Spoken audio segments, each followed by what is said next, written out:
찬송가 274장 찬송하시면서 새벽 예배 주님 앞에 올려드립니다.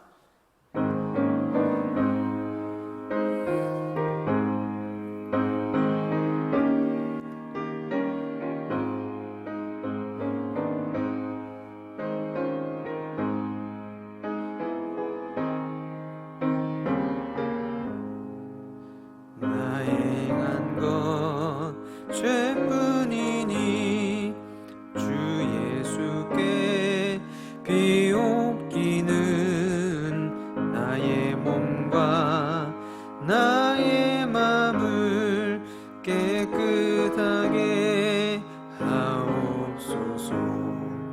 물 가지고 날 씻든지 불 가지고 태우든지 내 안과 바다 닦으사 내 모든 죄 멸하소서. 내 얻은 눈 밝히시니 참 기쁘고 고마우나 그보다 더 원하오니 정결한 마음 주옵소서. 물 가지고 날 씻든지 불 가지고 태우든지 내 안과 바다 닦으사 내 모든 죄 멸하소서. 정결한 맘 그 속에서 신령한 빛 빛이 오니 이러한 맘 나 얻으면 눈까지도 밝으리라.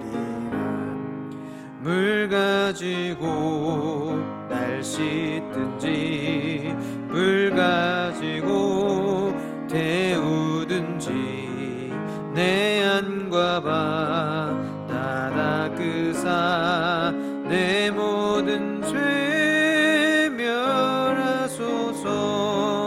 못된 행실 다 고치고 악한 생각 다 버려도 주 앞에서 정결타고 자랑치는 못하리라.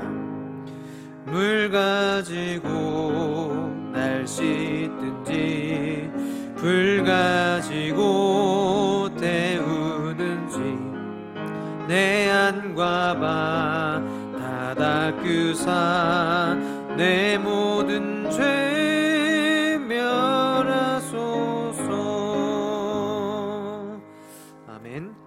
말씀은 사사기 21장 16절에서 25절까지 말씀입니다. 말씀 사사기 21장 16절에서 25절까지의 말씀 제가 봉독하겠습니다.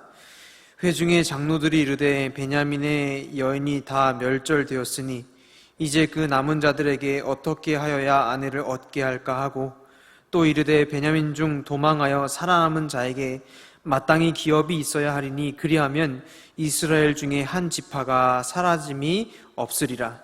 그러나 우리가 우리의 딸을 그들의 아내로 주지 못하리니 이는 이스라엘 자손이 맹세하여 이르기를 딸을 베냐민에게 아내로 주는 자는 저주를 받으리라 하였음이로다 하니라. 또 이르되 보라 베델 북쪽 르보나 남쪽 베델에서 세겜으로 올라가는 큰 길 동쪽 실로에 매년 여호와의 명절이 있도다 하고 베냐민 자손에게 명령하여 이르되 가서 포도원에 숨어 보다가 실로의 여자들이 춤을 추러 나오거든 너희는 포도원에서 나와 실로의 딸 중에서 각각 하나를 붙들어 가지고 자기의 아내로 삼아 베냐민 땅으로 돌아가라. 만일 그의 아버지나 형제가 와서 우리에게 시비하면 우리가 그에게 말하기를 청하건대 너희는 우리에게 은혜를 베풀어 그들을 우리에게 줄지니라. 이는 우리가 전쟁할 때에 각 사람을 위하여 그의 아내를 얻어주지 못하였고 너희가 자의로 그들에게 준 것이 아니니 너희에게 죄가 없을 것임이니라 하겠노라 하매 베냐민 자손이 그같이 행하여 춤추는 여자들 중에서 자기들의 숫자대로 붙들어 아내로 삼아 자기 기업에 돌아가서 성읍들을 건축하고 거기에 거주하였더라. 그때 이스라엘 자손이 그곳에서 각기 자기의 지파 자기의 가족에게로 돌아갔으니 곧 각기 그곳에서 나와서 자기의 기업으로 돌아갔더라. 그때 이스라엘에 왕이 없으므로 사람이 각기 자기의 소견에 오른 대로 행하였더라. 아멘. 네, 오늘로 해서 사사기의 긴 여정이 마무리되게 됩니다. 21장 오늘 전체 내용을 살펴보면서 사사기가 어떻게 마무리되고 있는지를 살펴보기를 원하는데요. 우리가 25장 또 지금까지 사사기를 쭉 읽어왔지만 사사시대의 전체적인 흐름은 좀 암울하고 또 우울합니다. 더군다나 오늘 또 마지막 장 내용도 그리 밝은 내용은 아닙니다. 매우 암울한 마무리를 짓고 있는데 베냐민 지파와 이스라엘 나머지 지파 간에 목숨을 건 이 전쟁은 참 읽으면서도 어려운 것이 사실 어디서부터 그것이 잘못되었는지 무엇이 잘못되었는지 그리고 실제로 한 사람의 잘못뿐인지 정확히 알 수 없을 정도로 이스라엘 전체의 모습이 타락해 있음을 우리가 보게 됩니다. 그래서 실상은 이스라엘 나머지 지파가 베냐민 지파를 심판하는 것처럼 보이고 그들의 죄를 묻는 것처럼 보이지만 또 다시 이렇게 자세히 읽어가다 보면 이스라엘 지파, 나머지 지파 역시 죄에서 자유롭지 못하다는 것을 우리가 보게 됩니다. 레위인이 첩을 맞이한 것, 그것부터가 사실상 문제이죠. 근데 오늘 사사기에서는 되게 자연스럽게 설명하고 있지만 사실 이것부터가 큰 문제입니다. 그리고 베냐민 지파 사람들이 첩을 밤새도록 욕보이고 죽음에 이르게 한 것, 또 그리고 그것을 또 레위인이 토막을 내어서 이스라엘 나머지 지파에게 뿌린 것, 그리고 같은 지파 사람을 두둔하여 자기 지파 사람을 감싸기 위해서 나머지 이스라엘 전 지파와 전쟁을 감수하는 베냐민의 모습, 그리고 그 베냐민 지파를 전멸에 가깝도록 사륙한 이스라엘 지파, 이게 지금 누가 누구를 정죄하는 것인지, 그리고 누가 잘못한 것인지, 누가 선한 것인지 오늘 말씀을 보면 전혀 파악할 수가 없습니다. 다 그 사람이 그 사람 같고 다 죄인들끼리의 싸움인 것으로 우리가 볼 수 있죠. 누가 의로운 결정을 내린 것인지 전혀 알 수가 없습니다. 이스라엘이 결정한 것이 과연 정말로 하나님의 뜻에 부합한 결정이었는지, 아니 하나님의 뜻에 맞춰서 정말로 실행한 것인지 의문을 품게 합니다. 물론 전쟁을 시작하기 전에 이스라엘 지파가 여호와 앞에 나가서 하나님께 묻고 누가 전쟁에 나가야 할지, 누가 먼저 나가야 할지 묻기는 했지만 그 이후의 전쟁 양상들을 보면 정말로 이스라엘 백성들이 하나님의 뜻에 맞추어서 전쟁을 벌이고 전쟁을 마무리했는지 알 수 없다는 것이죠. 더 기가 막힌 것은 21장 서두에 등장하는데 3절에 보시면 이르되 이스라엘의 하나님 여호와여 어찌하여 이스라엘에게 이런 일이 생겨서 오늘 이스라엘 중에 한 지파가 없어지게 하시나이까, 이렇게 얘기했단 말이죠. 그러니까 여기 3절 말씀을 보면 무슨 얘기냐면 이스라엘 지파가 자기들이 전쟁을 일으켜서 베냐민을 전멸에 가깝도록 사륙을 했어요. 그런데 그리고 나서는 하나님께 기도하는 것은 무엇이냐면 왜 하나님 어찌하여서 이스라엘에 이런 일이 생기게 하시고 이스라엘에서 한 지파를 주님 없애버리셨습니까? 이렇게 하나님한테 엉뚱하게 지금 얘기하고 있는 거예요. 이 이스라엘 지파 간의 싸움과 베냐민 지파를 진멸시키는 이런 사륙의 모습들은 감정에 지나친 이스라엘 지파들의 잘못이었습니다. 사실 이런 진멸들은 가나안 족속들에게 이루었어야 할 문제들이었는데 자신들의 감정을 절제하지 못한 나머지 베냐민 지파를 징계하는 것이 아니라 진멸시키려고 했다는 것이죠. 그런데 이 잘못을 엉뚱하게 하나님한테 뒤집어 쓰이고 하나님께 탄원하고 있는 것이에요. 악을 제거하기 위한 전쟁에서 하나님의 진노를 풀어드리기 위해서 전쟁을 시작했는지는 모르겠지만 그 과정에서 자신들의 감정들이 소용돌이 치면서 이 소용돌이의 감정을 절제하지 못하고 베냐민 지파를 박살을 내버린 것이죠. 그 주인, 그 원인은 이스라엘 나머지 지파들에게 있었습니다. 정신을 차리고 보니까 이스라엘 한 지파가 역사에서 지워지게 생겼으니까 그들이 다시 베냐민 지파를 보존하기 위해서 회의를 시작합니다. 그리고 그들이 결정한 것이 무엇이냐? 미스바로 올라오지 않은 야베스 길르앗이라는 그 마을 사람들을 사륙하고 거기서 처녀들을 데려오게 하는 것이죠. 이스라엘 한 지파를 살리기 위해서 미스바에 모이지 않은 한 마을을 전체를 죽여버리는 것, 이것이 정말 하나님의 뜻이었을까 물어보게 되면 이것도 참 불의한 짓이라고 생각하게 되죠. 10절 11절에 보면 회중이 큰 용사 12,000명을 그리로 보내며 그들에게 명령하여 이르되 가서 야베스 길르앗 주민과 부녀와 어린아이를 칼날로 치라. 너희가 행한 일은 모든 남자와 및 남자와 잔 여자를 진멸하여 바칠 것이니라 하였더라. 이렇게. 베냐민 지파를 다시 살려내기 위해서 죄 없는 나머지 한 마을을 전체를 죽여버리는 아주 악에 가득 찬 모습들을 확인하게 되는 것이죠. 이 모습 어디에도 하나님의 정의의 모습은 보이지 않습니다. 그들은 자기의 맹세를 지키고 자기들의 말을 지키기 위해서 엉뚱한 길라 사람들을 전체를 사륙하면서 자기의 말들을 지키려는 모습이 선의 모습인가? 아니면 악인가? 우리는 판단하게 되죠. 그리고도 처녀가 모자랐습니다. 그래서 그들이 생각해낸 지혜라는 것이 실로에 매년 있었던 여호와의 명절에 축제가 벌어지는 틈을 타서 처녀를 납치하도록 허락했다는 거예요. 여호와의 명절이라는 것은 무엇입니까? 하나님 앞에 예물을 드리고 하나님 앞에서 함께 기뻐하고 잔치를 배설하는 날이에요. 근데 그날에 베냐민 지파를 위해서 명절에 처녀들을 납치하도록 했다. 이것이 과연 하나님을 위한 명절에 할 일이었을까? 그리고 과연 하나님이 보시기에 선한 것이었을까? 전혀 그렇다고 이야기할 수 없죠. 19절 21절에 또 이르되 보라 베델 북쪽에 르보나 남쪽 베델에서 세겜으로 올라가는 큰 길 동쪽 실로에 매년 여호와의 명절이 있도다 하고 베냐민 자손에게 명령하여 이르되 가서 포도원에 숨어 보다가 실로의 여자들이 춤을 추러 나오거든 너희는 포도원에서 나와서 실로의 딸 중에서 각각 하나를 붙들어 가지고 자기의 아내로 삼아 베냐민 땅으로 돌아가라. 이 모든 과정을 사사기 기자는 있는 그대로 설명하면서 마지막으로 오늘 25절에 이렇게 설명합니다. 그때 이스라엘에 왕이 없으므로 사람이 각기 자기 소견에 옳은 대로 행하였더라. 이 사사기 기자는 이 모든 일들을 결론 내리는 게 무엇이냐면 하나님의 말씀을 따라 행한 것처럼 보이지만 결론은 사람들이 자기 멋대로 행했다는 거예요.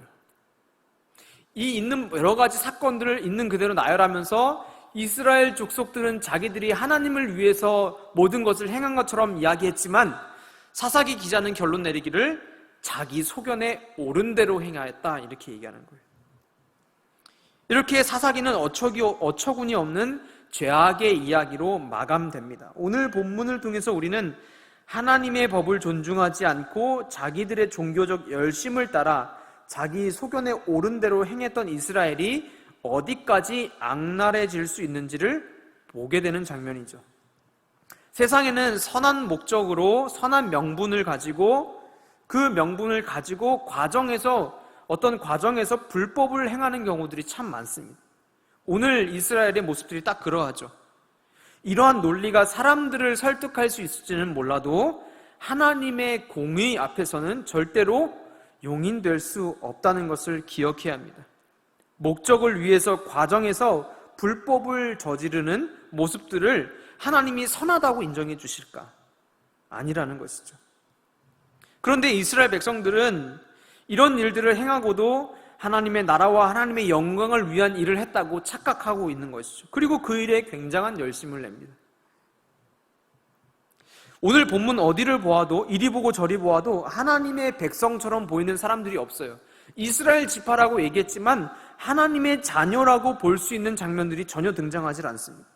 하나님의 통치를 받고 있는 사람들이라고 생각할 수 있는 장면들이 전혀 없어요. 하나님의 마음을 기쁘게 하는 장면은 어디에도 없고 오직 그들 스스로의 만족과 명분만 남아 있을 뿐입니다. 오늘 본문 말씀을 통해서 하나님의 백성이 말씀의 진리로부터 멀어지고 하나님의 사랑으로부터 멀어지면 얼마나 악해지고 비참해질 수 있는지를 보여줍니다. 오늘 21장 본문에서 전체를 다 읽진 않았지만 본문 전체를 보면 21장에서 여호와라는 이름, 하나님이란 이름이 총 8번이나 등장합니다. 여호와 앞에 여호와로 맹세하여 여호와께 이르지 아니한 여호와의 명절, 이 모든 것이 하나님과 연결되어 있고 하나님과 연관되어 있는 행사와 전쟁인 것처럼 그렇게 여호와라는 이름이 여러 번 언급되고 있지만 그러나 그 어디에도 하나님은 계시지 않았습니다. 심지어 이스라엘 백성들은 하나님 앞에서 울었지만 그것조차 하나님 마음과 전혀 연결된, 맞닿아 있는 울음도 아니었어요. 그리고 오늘 본문 마지막 부분에 24절에 그때 이스라엘 자손이 그곳에서 각기 자기의 지파, 자기의 가족에게로 돌아갔으니 곧 각기 그곳에서 나와서 자기의 기업으로 돌아갔더라, 이렇게 얘기하죠. 그들은 이 모든 전쟁 그리고 자기들이 행한 모든 일들을 다 마무리하고 자기 집으로 돌아갔다. 무슨 뜻이냐? 자기가 하나님 앞에서 열심을 내고 하나님의 일을 완수했다고 생각하는 거예요. 그래서 자기 집으로 돌아갔다는 것이죠. 내가 하나님을 위해서 큰 일을 행했다. 그리고 우리가 하나님 앞에서 행한 맹세를 지키기 위해서 나름의 지혜를 가지고 하나님의 일들을 마무리하였다. 한 지파를 보존하였다. 나름의 뿌듯한 마음을 가지고 다 자기 집으로 돌아갔다는 것이죠. 오늘 본문 사사기 21장 앞절에는 미가의 가정사에 대한 이야기가 나오죠. 우리가 새벽에 보아서 알겠지만 그때는 무엇이 등장하냐? 미가와 신상이 등장합니다. 우상이 등장하죠. 근데 오늘 21장에서는 무엇을 우리에게 보여주고 있느냐? 미가의 신상처럼 보여지는 우상은 세우지 않았지만 그들의 마음속, 그들의 삶 속에 마음의 우상이 세워져 있음을 보여주는 거예요. 미가의 가정사에는 보여지는 우상이 세워졌다는 것이면 오늘 본문을 통해서 확인하게 되는 건 이스라엘 모든 사람들 마음에 자기만의 우상이 들어차 있다는 것을 지적하고 있는 것입니다. 비록 드러나는 우상을 세우진 않았지만 마음 중심에 우상을 세우고 하나님이 아닌 자기 욕심과 자기 욕망을 따라 살아간 사람들을 꼬집어내고 있는 것입니다. 오늘 말씀을 통해 우리가 주의해야 될 것은 우리 마음의 진실로 우리 마음 중심에 하나님이 계신가? 더 나아가서 우리 마음속의 주인이 예수 그리스도이신가를 질문하게 하는 장면입니다.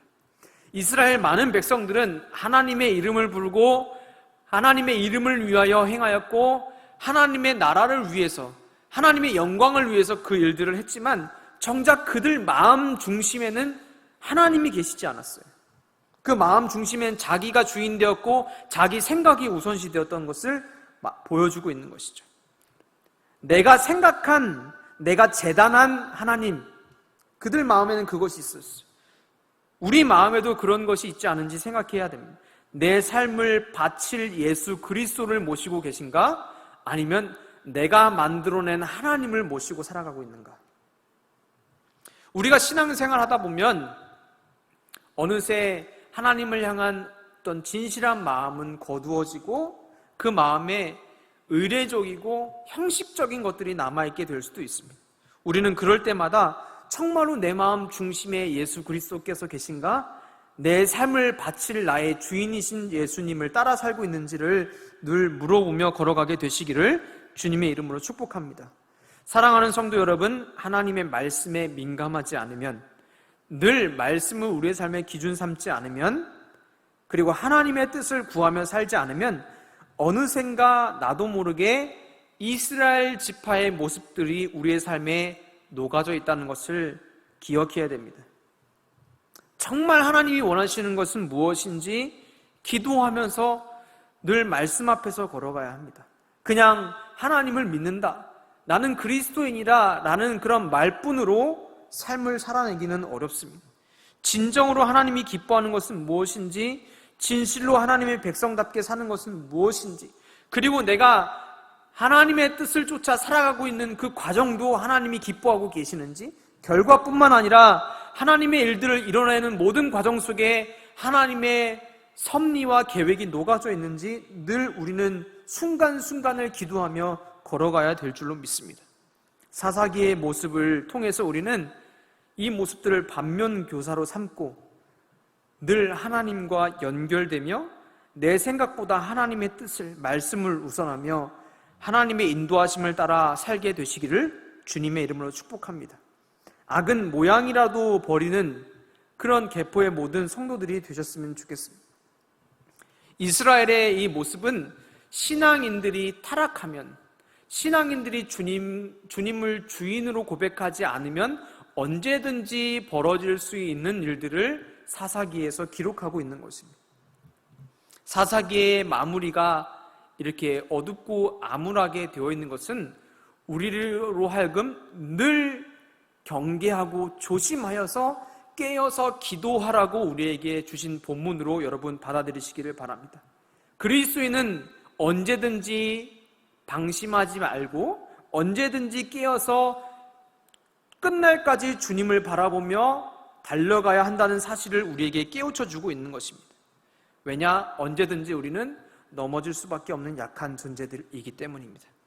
오늘 하루도 여러분 하루를 살아가실 때 하나님 안에 거하시기를 바라고 진정으로 주님을 주인으로 모신 삶을 살아가셔서 이 명절을 지나는 이때에 주변 사람들에게 선한 영향력을 끼치시고 하나님의 자녀로서 주님이 기뻐하시는 삶을 살아내시기를 주님의 이름으로 축복합니다.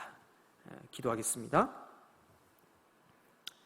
사랑의 아버지 하나님, 오늘로 사사기 이야기를 마무리하며 주님 앞에 말씀 본문을 읽고 나누었습니다. 주님, 사사기의 모습을 보면 이스라엘 백성들의 모습들 속에서 정말로 하나님이 기뻐하시는 자들의 모습을 찾아볼 수가 없었습니다.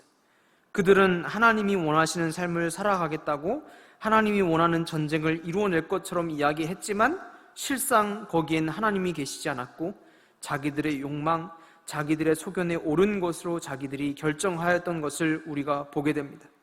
그 모든 과정 속에 하나님의 형상을 닮은 그리스도의 자녀들의 모습은 보이지 않았음을 우리가 기억합니다.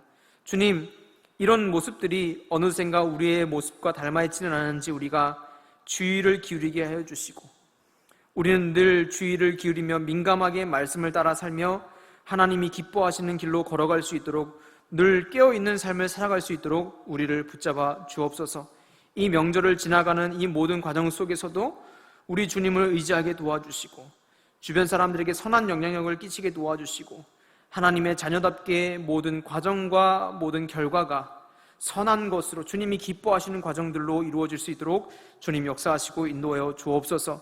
오고 가는 명절의 모든 과정과 발길 속에도 주님 축복하여 주시고 그 만남 속에서 이루어지는 모든 대화가 복되게 도와주시고 하나님의 사랑이 흘러가고 흘러 들어올 수 있는 귀한 명절이 되게 주님 인도하여 주시고 이 명절에도 주변 가족과 친척들을 볼 수 없어서 개인적으로 보내고 있는 가정들이 있다면 주님 그 가운데서도 함께하여 주시고 이 명절을 보내며 주님의 위로와 평강이 있는 이 명절이 될 수 있도록 주님 인도하여 주옵소서. 오늘도 명절과 상관없이 각자 개인의 문제와 아픔과 질병과 고통과 슬픔을 가지고 기도하는 주의 백성들 기억하여 주시고 불쌍히 여겨주시고 긍휼히 여겨주셔서 그들의 삶 가운데 치료가 있게 도와주시고 위로가 있게 도와주시고 하나님의 용기와 힘을 얻는 이 기도 시간 오늘 하루가 되어줄 수 있도록 주여 함께하여 주옵소서. 이 모든 일정 주님께서 함께해 주실 줄로 믿사오며 감사드리며 예수님의 이름으로 기도드립니다.